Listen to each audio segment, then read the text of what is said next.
We've just arrived at the dinosaur trail for our day's excursion.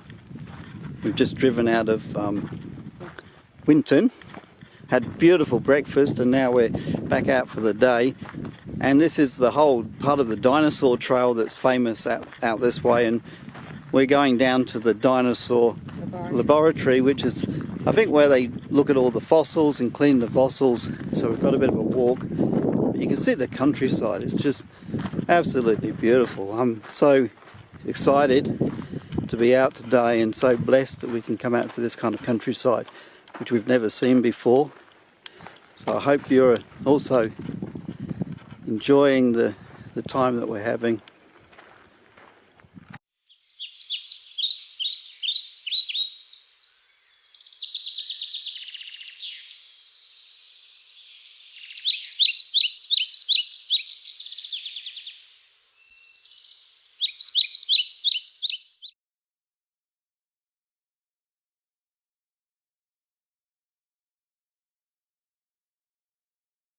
And so find lots of those. We're also finding things like, in terms of the animals, a fair few crocodiles and turtles, which is part of how we know there's all this water around.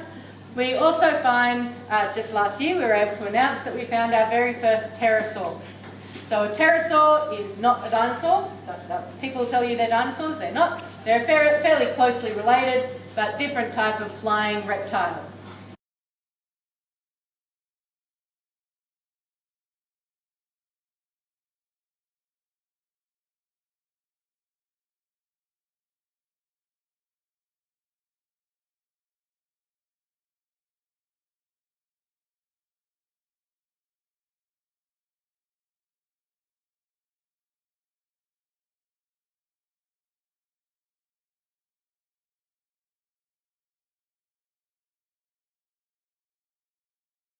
Banjo Patterson penned the most famous lyric in Australia. It was here he wrote Waltzing Matilda.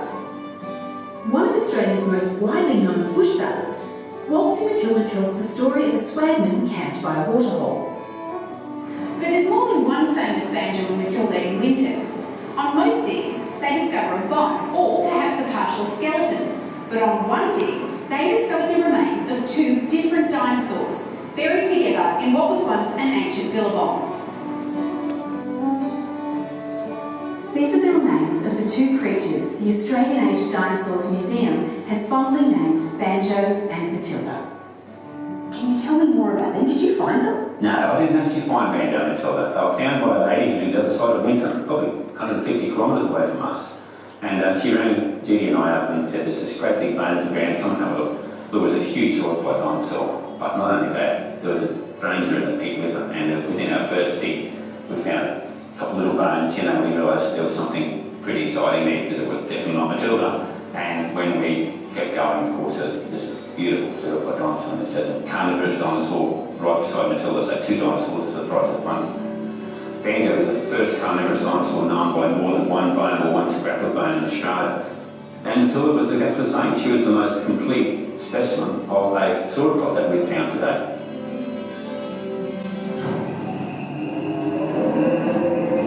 The bones of Banjo and Matilda were found buried together in the ancient deposits of what was once a muddy billabong. By studying the evidence, possible clues can be found as to how they might have died around 98 million years ago.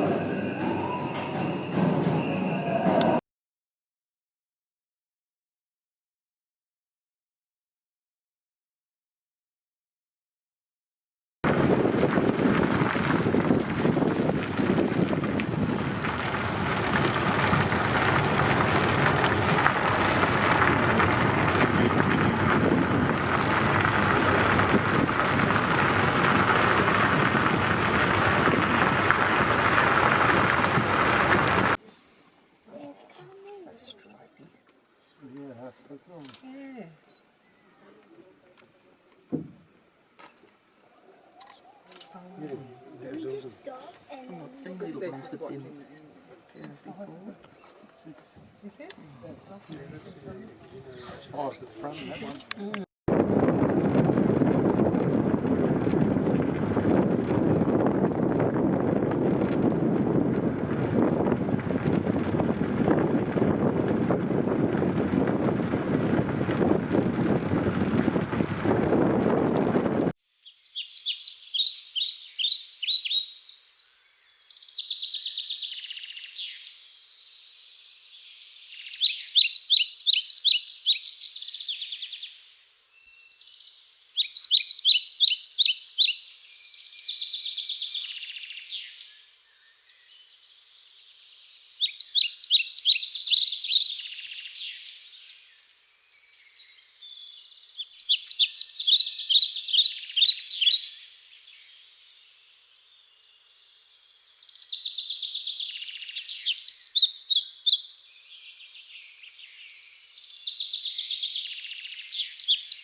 Nothing that we have found in Winton thus far has any skin preserved.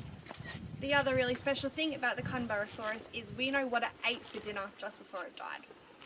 We know that it was a herbivore because there are plants, leaves, and even some flowers that are fossilized in its stomach. So it's a pretty cool little fossil. We don't have any bones from the two smaller statues. They've just been modelled to look the same as the bigger one to give you an idea of the mum walking around with the little babies. However, because all dinosaurs laid eggs, we don't actually know if the parents hung around and looked after them. They could have laid the eggs and said see you later and wished them good luck. Personally, I think it's kind of nice to imagine them walking around their little families, so I think that's kind of cute.